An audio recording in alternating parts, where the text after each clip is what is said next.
Hello, good evening, everybody. Sorry, the last recording I had, I didn't plug in my computer, so very unprofessional and yeah, just basically very unprofessional of me. So we're gonna give it another shot. Um, today is about welcome to Code for Recovery, where we talk about different recovery tactics, different mindsets, different views. This is an open forum, so we like to also talk about our experiences and how we could all learn from each other. Again, that's recovery. We're a small group, but we develop the ability to bond and help each other out so nobody has a relapse or drops the ball again. Today's subject's going to be about the impermanence of life and how it ties into my dog's here. Um, ties into our sobriety. And I was going to first start off with a quote, Stoic quote, and what it means. The universe, and this is by Marcus Aurelius, is found in his book on meditations. I recommend it. It's a really good book. And then we're going to talk about what memento mordi means as well. I like to bring in Stoicism a lot because it's a different thought and it's 2,000 years old and it does work. You just got to be patient with yourself. And you have to be open minded. Yes, do we build on top of the big book in AA and what the foundation for recovery was? Yes, by all means, we do, but not everybody agrees with AA. I'm sorry to say it out there. A lot of people don't like the big book. So we all have a foundation in it, we all understand it. But again, there's so many different tools out there to help you staying the course. And that's the main goal here, staying sober and not relapsing. That should be the main goal. And by whatever means necessary, people do it. Maybe we could all learn something from it. Um, so the first quote we're going to go over, and then the definition of the impermanence of life. The universe is change. Our life is what our thoughts make it. And the other part of that quote is loss is nothing else but change, and change is nature's delight. It's put out by Marcus Aurelius. And we're going to go into what that means the first half. Here's a breakdown. And I love having an iPhone. And again, everybody who has iPhone and Android, you have a world of information at your fingertips right there. If you're going to YouTube something that's going to help you grow. And we'll get into temperance later. If you're going to read something, just read something that even if it's 10 minutes, that's going to help you grow. We have it at our hands. It's no longer like us old people that have to go to a library and or get the encyclopedias and research. You have everything right here. So here's a breakdown of the quotes and the meanings. The first one: the universe is change. Our life is what our thoughts make it to make it. Basically, this quote it highlights a dynamic of reality, suggesting the universe is it's a state of flux. We are in a constant state of flux. Our emotions, our mindsets, our thoughts, our views, nature, the universe, constantly moving and evolving. And we have to, as people, we're a very resilient species. We evolve, we grow, we learn, and we adapt. That's why most of us are still here. It also emphasizes the power of our minds, dichotomy of control. Our thoughts, the experiences of power of our own minds and thoughts in shaping our experiences and ultimately our life. What we thought, what we think we become, what we think we do. In a nutshell, we have control over that. It may at times seems like we don't, but in all honesty, we really do. It also aligns with the Stoic philosophy, which emphasizes we can't control external events, but we can control our reactions and judgments. You can see where dichotomy and control plays into the impermanence of life. We can't control what our bosses say or do, or our coworkers, or even our family. We can't. We can only control ourselves and how we respond and react. And again, this goes into the beginning of critical thinking, which we're going to dive into as well. The second half is loss is nothing else but change, and change is nature's delight. This quote frames loss as simply another form of change, a natural part of universal's constant flow. Loss could be anything. It's not just necessarily dying. It could be a loss of a friendship, a loss of a job, a loss of property. It's just loss. We have no control over loss. When it happens, it happens. How we respond is what matters most. It suggests that change, even when it feels negative, is natural and even the desirable aspect of existence. When things happen, we look at the negative aspect, and that's just it. Just happens. We get angry, we react. We're gonna go into that in a minute. Change is, like I said, part of life. It comes. We have no control over it. It's either we sink or we swim with it. And by reframing loss as a change, Marcus Aurelius encourages acceptance and resilience in the face of adversity. Acceptance. You have to accept it in order to go, in order to grow as a person. We have to accept that change happens, man. It goes. Sometimes change, we make those choices. Sometimes life makes the choices for us. But in the end, we have to accept that change is a part of life. It grows. So, what is the definition of the impermanence of life?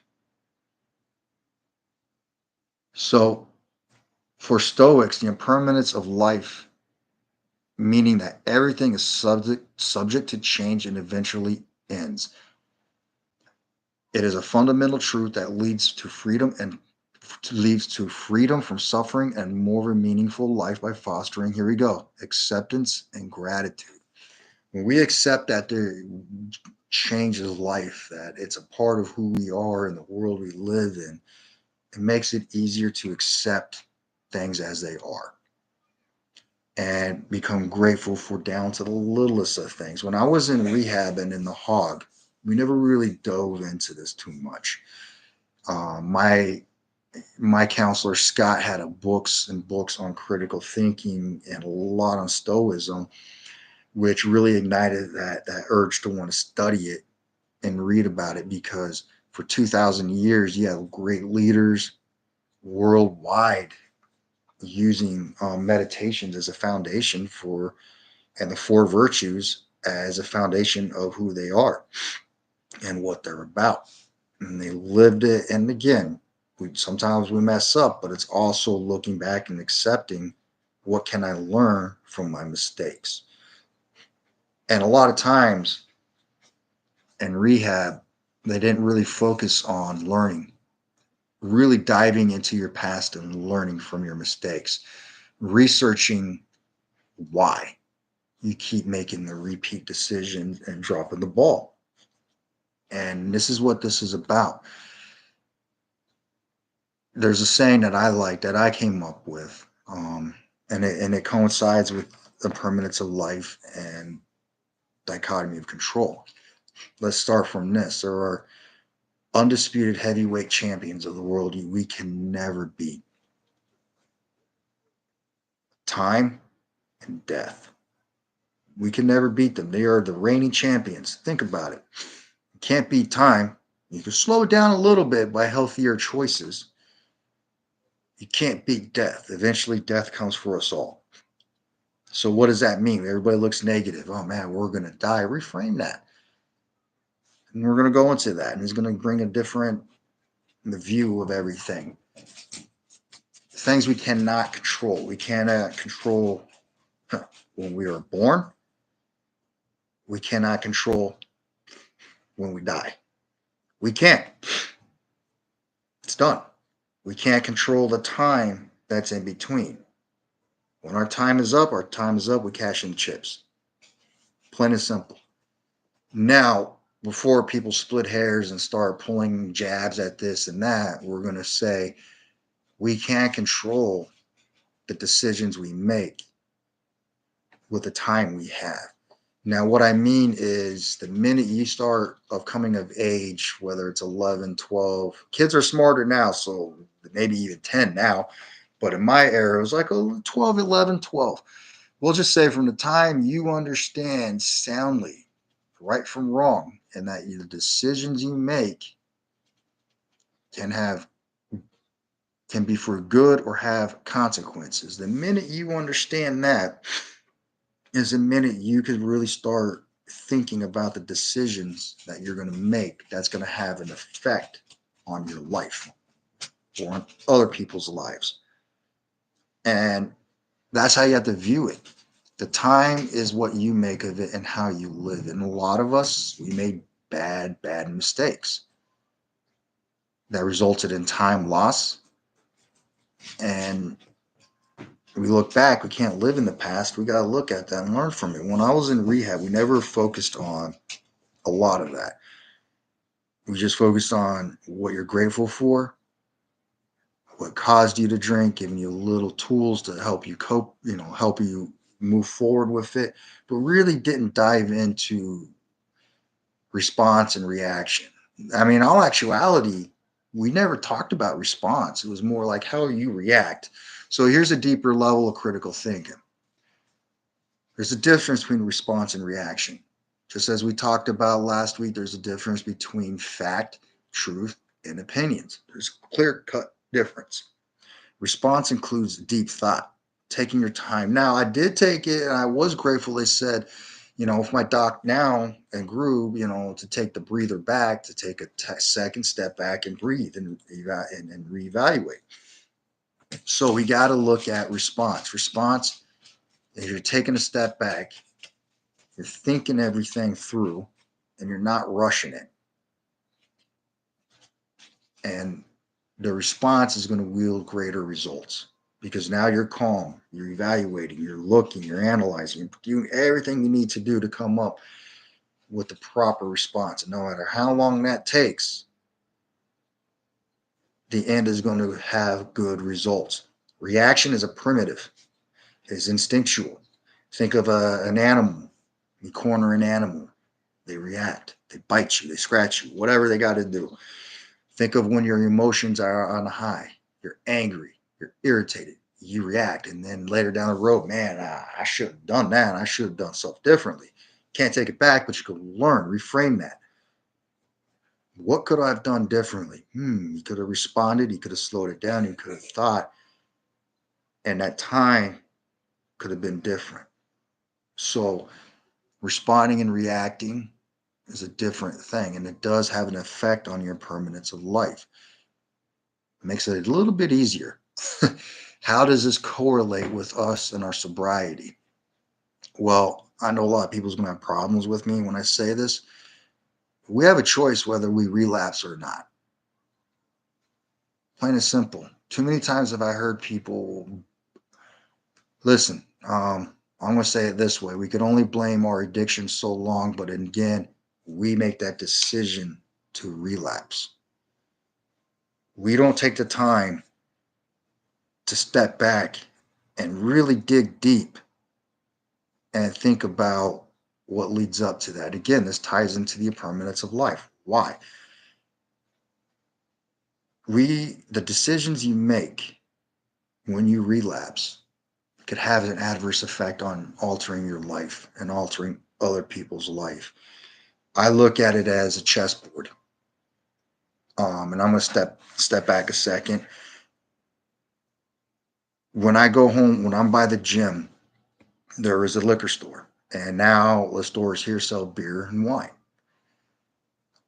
And another mile over, half a mile over, is another store, and then half a mile over is another store. So in a way, wherever I'm traveling to work or to the gym or errands, they're all over the place. And yes, there are times where we blame our triggers. Oh man, I need to drink. I want to drink. It's these when you recognize what the trigger is, but you're not acknowledging it, you're shortening your lifetime here. You're making your time here miserable. You're making the time here for your loved ones miserable. And what happens when we start thinking? We react. And then we drink, and then we say, man, I fell off the horse again. Well, why? Here's a question I like to ask people when they relapse. Why did you relapse? I'm not perfect, but I also, when I ask questions and I ask and I say, if you guys are on the verge of you never relapse and you're sober and you're fighting this, ask the people in your meetings who's relapsed multiple times, why? What was the cause? What made you? And they'll be open with you. Why? Because they don't want you to relapse. And that's the impermanence of life. We're looking at everything that we could control. So life is a lot easier for us and our loved ones. Remember, life is a challenge. It's not difficult. It is a challenge. And the decisions we make can make those challenges easier to overcome or difficult to even come near. It's all about you. You control everything. If you're feeling like you're going to relapse, and this is how I view it, I use the chessboard analogy and I reframe it in the process, and it does work. Again, I'm giving you tools. What you do with them is up to you. And if you have tools you want to give, write them out and we'll talk about it. I don't mind. I love that. I look at the chessboard with response and reaction. So say again, this is all first responders, and now we're also not talking about responders, talking about other people with jobs and all of that. And we're going to get into a little bit of how a day goes too. Man, I want to drink because my boss was bad. I had a bad this, I had a bad call on that. You know, we all do. And it's all how we handle that and respond accordingly that makes it easier to move forward. If we have a trigger, whether our boss is yelling at us, like I said, or we had a bad day on a run, or a bad customer or client, whatever, and we're sitting in there and we want to go drink, now we're reacting. I have a sponsor and I say, use your sponsor. My sponsor is Old Head. He's like, what can you do? Now, if you look at the chessboard, that starts with you. What can you do? Talk to me. One, they're saying talk to me because that's diverting your attention and getting it out. Two is also giving me the tools to learn not how to cope. I hate the word cope at times. How to overcome that moment. And that then overcoming it, now you overcame it. Now you don't even want to deal with it. Because if you look at the chessboard, I want to drink. No, you don't need, okay, I need to drink. You don't need to drink, you want to drink. That's how you got to look at it. You don't need it. You don't have to have it. There's other ways of dealing with it. He always tells me, Rich, what other ways do you have to have at your disposal to prevent that? Go walk my dog. Go. I'm like 5 minutes from the gym, 6 minutes from the gym. I could go run. So it takes me, say, 10 minutes to get changed, 6 minutes to drive, 3 minutes to ground my gear in the locker. Now I'm on the gym floor. There's 20 minutes past that I had my mind focused on something different. It's diverting your attention. Again, in the beginning, day one, when I talked about addiction, they said it is a psychiatrist and therapist says it is a mindful, is in the mind. Your mind is about the addiction. If you could divert that, think about something else. That's what Stoicism's about, making you think.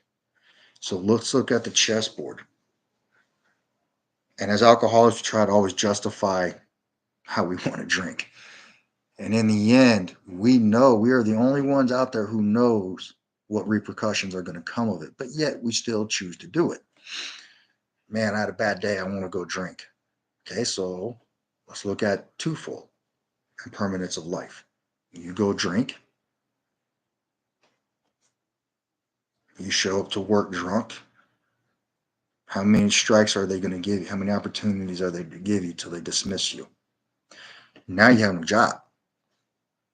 Why? Oh, I got fired for being an alcoholic, or for drinking on the job, or showing up drunk to the job. However you want to label it, it is what it is.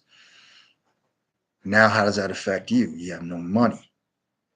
You have no income. Unemployment ain't going to give you money. Now your family ain't got no means to survive. Now you're losing everything. That's one scenario. You get a DUI. How many times is the police going to be able to say, well, he's a fireman, let's call this, let's call that, till they say enough, cuffs. Now you have to go in front of your SIO. Now you're dismissed. Possible suspension. Now you're suspended without pay. Now you have no money. Now you have no means to survive. Now you have no means for your family to survive, and you might possibly get fired. You drive drunk or high. You get in an accident. You hurt somebody or kill somebody. Now you're dismissed. Now your license is pulled. You can't drive. Now you're without a job. Don't ever play out in the end. If you look at that chessboard, in the end, we're checkmating ourselves. Does not end well. And that's how you got to look at that. How does that affect? Well, if I drink, this will affect somebody's life because I hurt them or I killed them, and now their family is without somebody. I'm locked up or I'm fired. Now my family has no income. My family is leaving me. I am alone now. Wow. Or you can make the other route. I'm not going to drink. I'm going to go do something different. I'm going to go for a walk, or I'm going to go running, or I'm going to pick up a new hobby. End result, nobody gets hurt. Nobody gets fired. You have your job. You've overcame a moment, and now you're more resilient, and you have perseverance. Now you're stronger. Now you got tools to pass on to the next person. And now you are growing. We decided at that moment how, with that time, with our decisions, how we're going to affect life to make our short time here good or bad. Critical thinking, right there. We have a brain. And the reason why I say I get upset at rehab is they don't give you these tools. They don't. And in a way they can, but they don't. They don't give you these tools to think. And let's look at this. I was talking to my doc. Say from the day you stop drinking, you become abstinence from alcohol and drugs. No, we're talking about no rehab. No rehab. I meant no relapsing. It'll take 2 years. Your body will recover. It could take your body, our bodies are resilient. If we make that change for a healthier life, we're eating right, we're working out, we're taking care of our mind, our body, and our spirit. We're doing all of that. And again, the 12 steps, I admire them. They're designed for that. They're designed to help you with your mind, body, and spirit. But let's go further. Get yourself into a gym program. Get yourself into eating right, working out right. I don't care. Go do yoga, Pilates, be a competitive weightlifter. There's plenty of them out there. Whatever you want to do, your body will regenerate and heal quicker. It's your mind that takes longer to heal. And there are diagrams out there of a healthy mind with an image, and then they have a healthy mind of an alcoholic or an addict, excuse me. And you'll see how much damage is done to your mind. And the mind could take up to 18 to 24 months without any relapses to heal. Now, I'm learning that the more you read and the more you challenge, the mind can recover a little bit quicker. You're exercising. Remember, the brain is like a muscle. You exercise it, the more you work it out, the stronger it's going to be, and the more resilient it's going to be, and the quicker the recovery is going to be. And I feel critical thinking and stoicism lays that down because it's causing you to think about your choices. Is this going to end well, or is this not going to end well? And yet, if you don't think, you're going to react. And then you're going to look at yourself in the mirror like, I should have done things differently because now I'm back to square one. How many times are you going to want to go back to square one? Now, people say, oh man, I don't, it's good to start over. Okay, let's take a look at this impermanence of life. Yeah, people that choose to start over. In a way, choices, this comes down to good choices and bad choices. You got people that get offered a job in another state and they have a job here and they're looking at everything, the outcome. Man, if I move there and I start over there, I have a better paying job, better benefits, better opportunities for my family. Bad side is I'll be away from everybody, but the upside is my family had better stability. We're going to go roll with that. That's a good choice. Outcome, better way of life, making better time. That job might take more time from the family. So now he has more time to spend with the family. That is a good choice. They are starting over in a good way, built on a positive note. Bad choice. We choose to drink. We choose to pick back up. We choose to use again. Because why? We're not confronting and taking on our triggers or what is causing us to relapse. So we do that. Man, how many opportunities are you going to get till you cash those chips in? Like we, as an alcoholic or an addict, we are facing death. We know we're going to die. People know we live and we die. That's without a fact. But why rush it? Why keep making the choices to shorten your life with bad decisions and also let's look at the time. I hear through addicts and AA meetings all the time, man, I took so much time away from my loved ones. So there you go. Use that as a man. I want more time. I want them to see about the person I could be. A permanence of life. What you choose to do makes your life change for the good or for the bad. We have control over that. You want to not relapse. So what do? You think. Look at the big picture. And you sit, no matter how long you sit and you think, you got to make that decision. Am I going to pick back up or am I going to just take this head on and confront it and overcome it? Not deal with it. Dealing with it, think of when you get called into the officer's office. I got to deal with you right now. That's negative. Boom. Done. Nothing gets accomplished. You're just dealing with it, but it's still there. Well, let's talk about it. Let's overcome this. Let's come with a game plan. Let's come with something up so that way we don't run into this again. Dealing with it's always going to be there. It's going to pop up. In my personal opinion and positive opinion, I feel that if you confront it with the proper tools, if it pops up, you'll have a better way to combat it. If it ever pops back up. So you got to understand your triggers are part of life. We drink for a reason. If we're a first responder, think of this. I like looking outside people's views too, from the outside in. And I like saying, taking tools, looking up from other people's views. As a first responder, I want to give you this.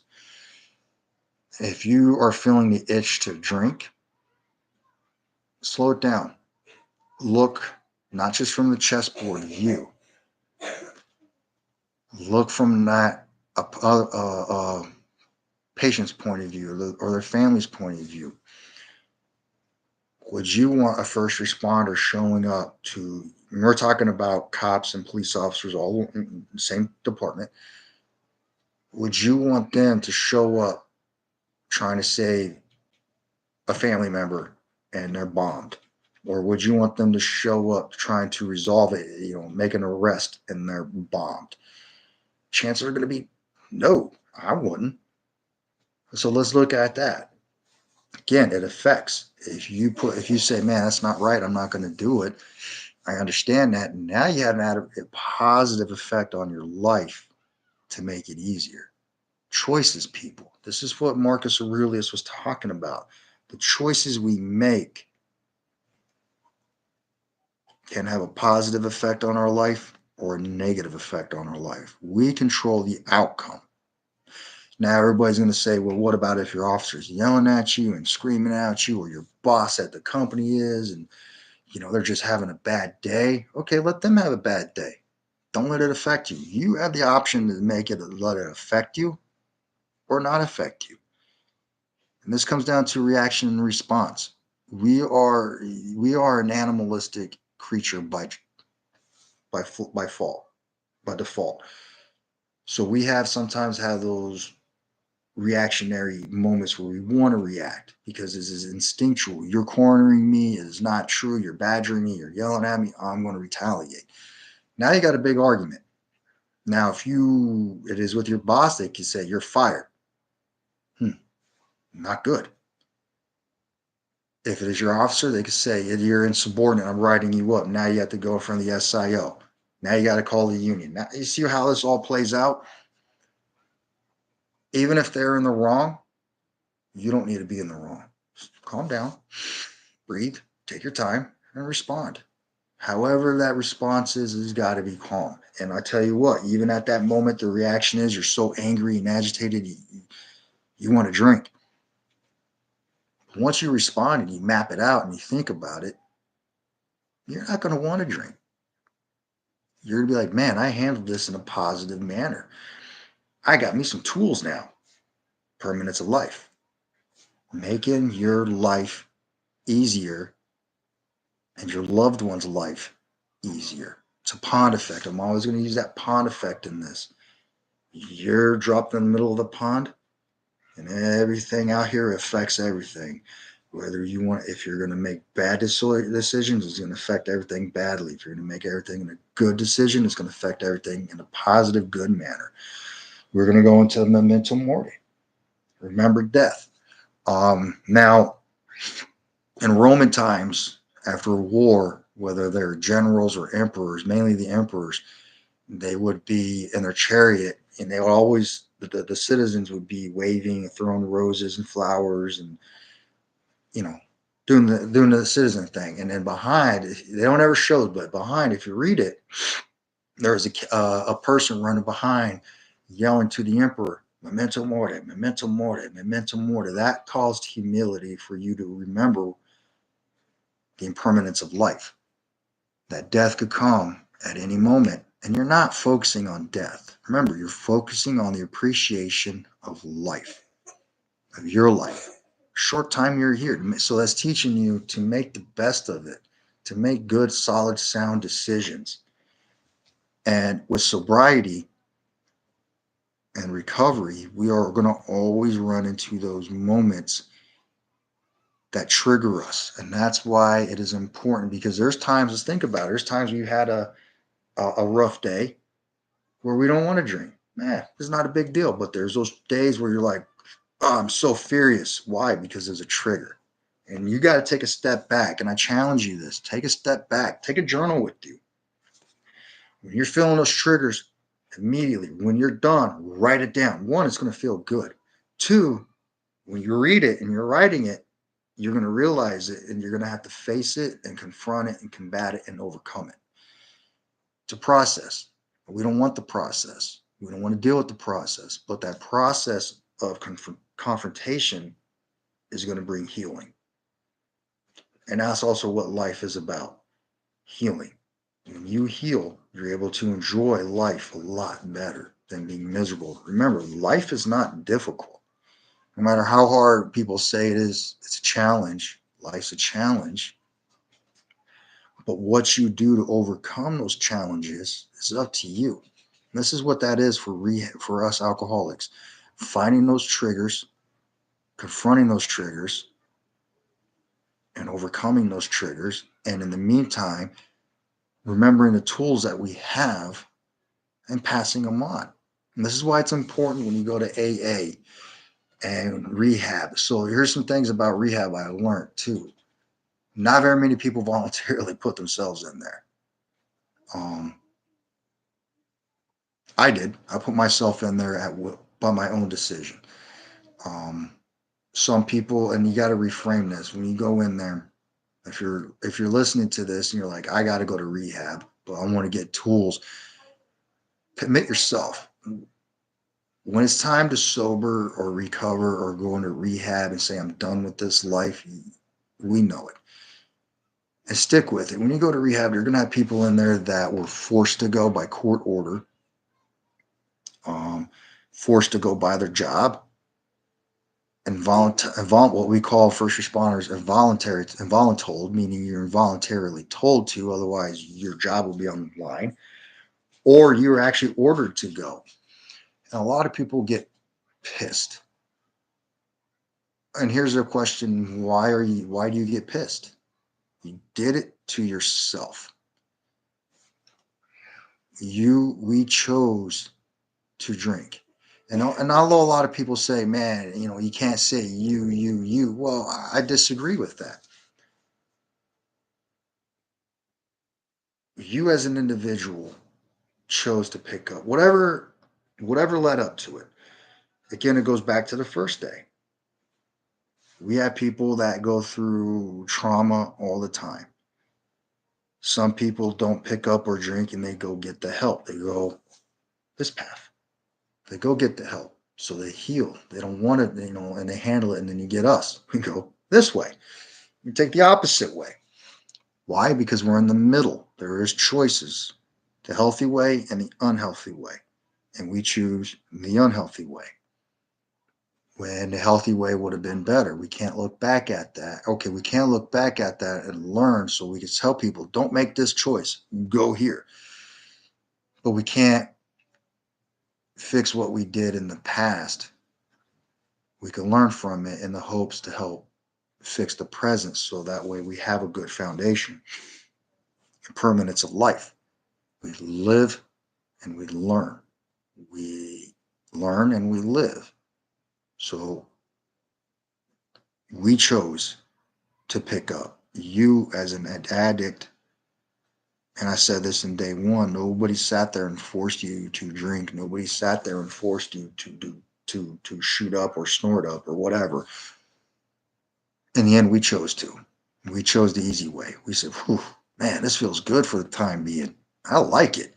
Now look where we're at versus, hey, we could have done this so much easier. So in rehab, you're going to find out a lot of people don't want to be there, but it's for the necessary. It is for the what it needs to be done. And when you go to rehab and you're in rehab, yes, there are going to be things you're going to have questions. Well, why didn't they have this? Why didn't they have that? There's only so much, maybe they're not aware of the programs or the other information that's out there. Maybe they're not aware or they don't have enough time in the day to do that. Remember, you got a lot of people in a short amount of time. So this is why I was blessed at the Hog to where they said, hey, you have access to your phone. You can order stuff through Amazon. And they always recommend it, ordering stuff to help you. So I ordered Stoicism books and it did help. And over time, it came into critical thinking. Also, when you go into your counselor's office, I was blessed. I had Scott there. Scott had a whole bookcase on the back, and I'd always look. And I positioned myself purposely. When I looked back, I didn't look out the window. I looked at the bookcase, and he had books on critical thinking. He had books on, again, Stoicism. He had books on recovery tactics. Some written by military guys, some written by other first responders. And it was there for a reason to help you ask questions. Well, what's this book about? What's that book about? Doc Eileen, same thing with her. She had a bookcase set in front. When you sit, it's always in a position where you see it. Strategy to help you. And you got to look at these things as a benefit and as a thing to help you recover. And I just bring my personal experiences and I'm really understanding the impermanence of life. And you're never going to get it. You're always going to learn, you're going to grow. And what can this fall into that category of? Again, appreciation. When you go for your walk, I challenge you. Look at your impermanence of life. Focus on that. When you're doing appreciation, everybody says, I appreciate the big things. Well, let's take all the big things away. Let's look at the bare bone necessities. When you go for a 10-minute nature walk every day. And imagine if you weren't here. Imagine if maybe birds were taken away, or, you know, wind was taken away, your sense of smell, your sense of sight. Imagine if that was taken away. You're going to be more appreciative of everything you have. Remember, as a kid, you're walking around. No, you were just in nature. You were by awe and you're appreciating. You would walk barefoot on the grass. You would roll on the grass. That's a shot, a way of showing appreciation for what you have. Remember opening a present up as a little kid.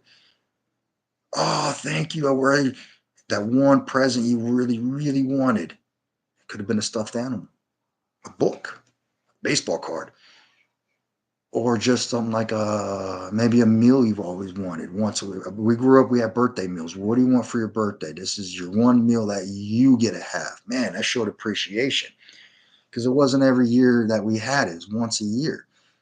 So go for a walk. You're gonna looking at the impermanence of life. You're gonna and memento mori. You're gonna show an appreciation, gratitude. What are you grateful for?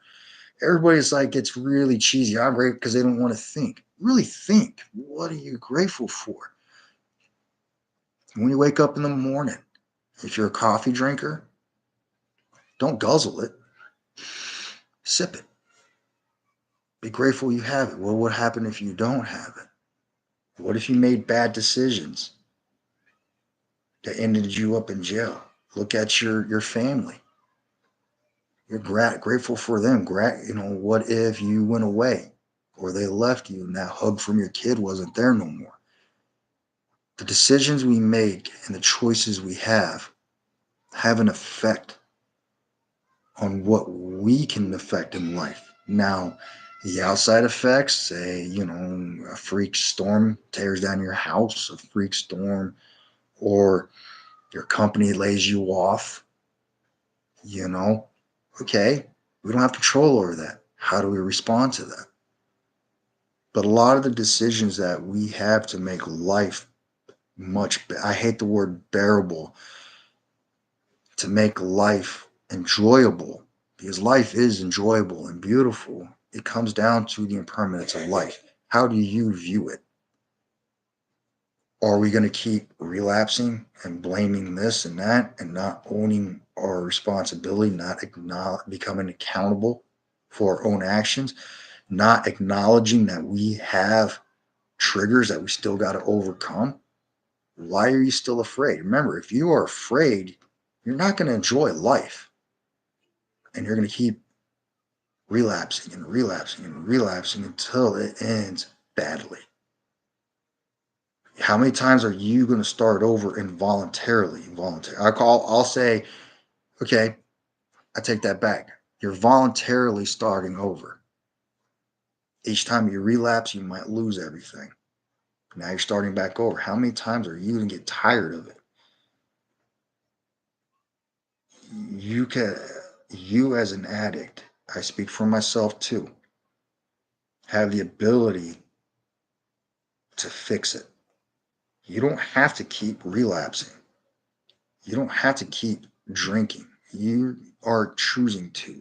And if you take this chessboard analogy, and every time in the impermanence of life, and you combine those two together, you're going to sit there, and by the time you get done thinking, you're not going to need it. You're not. I guarantee it. And all I want you to do is try that tool out. The impermanence of life and memento mordi, remembering death, is not to focus on dying. It's to focus on living. How you live your life is up to you. You can no longer continue to blame others for your decisions. There were nobody to blame anyway. They have maybe have a the word am I- did they contribute to that a little bit? Yes.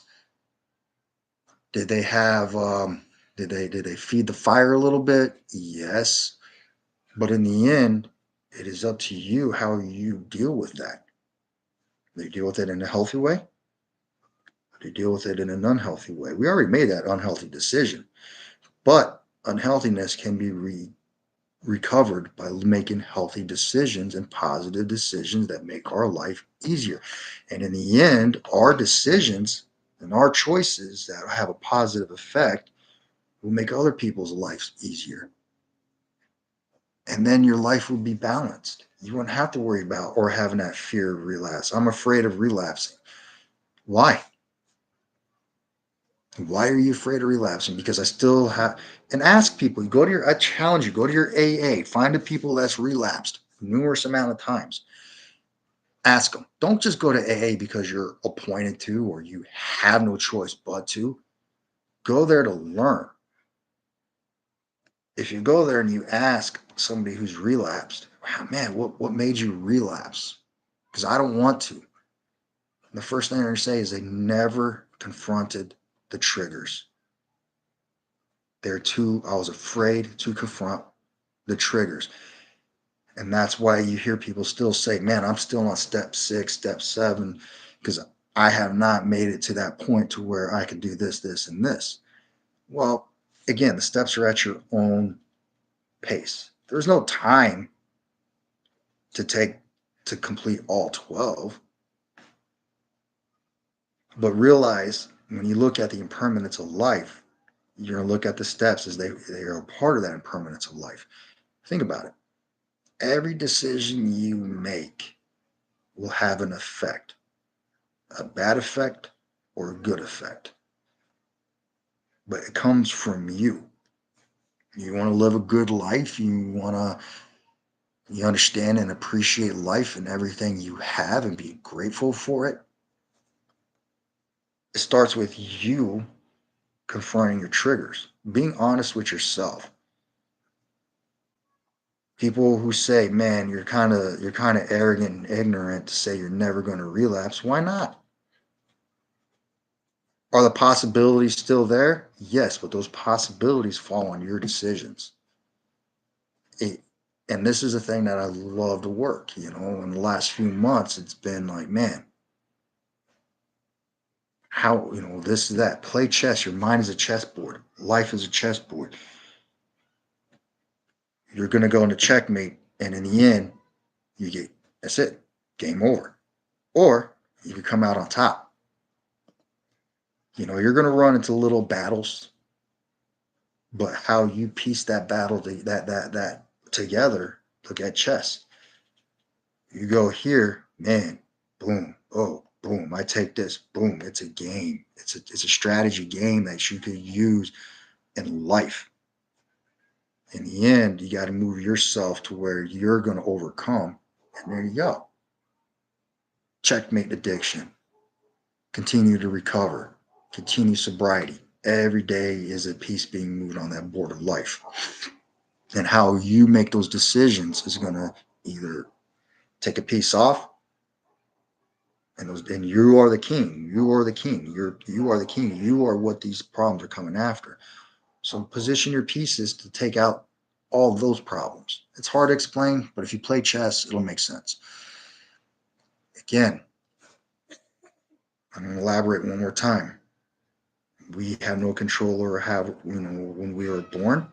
We have no control over when we die. And we have no control over time. Look at it as this way. We have these little things in school when we grew up, where we have the beginning, where we're born, and in the end, death. And then all in the middle, time, right? Write it out. And in the middle, how we make those choices reflect on how we live life. We could live it easy and beautiful and have a couple challenges. We make bad choices and be miserable and never learn. So, in closing, I just want you to think about this. We have no control over life when we were born. We have no control over death when we die. We have control. We don't have control over time. We have control how we manage time and how we live our life. Thank you for listening, and I'm glad that the computer did not die this time. You guys have a great day.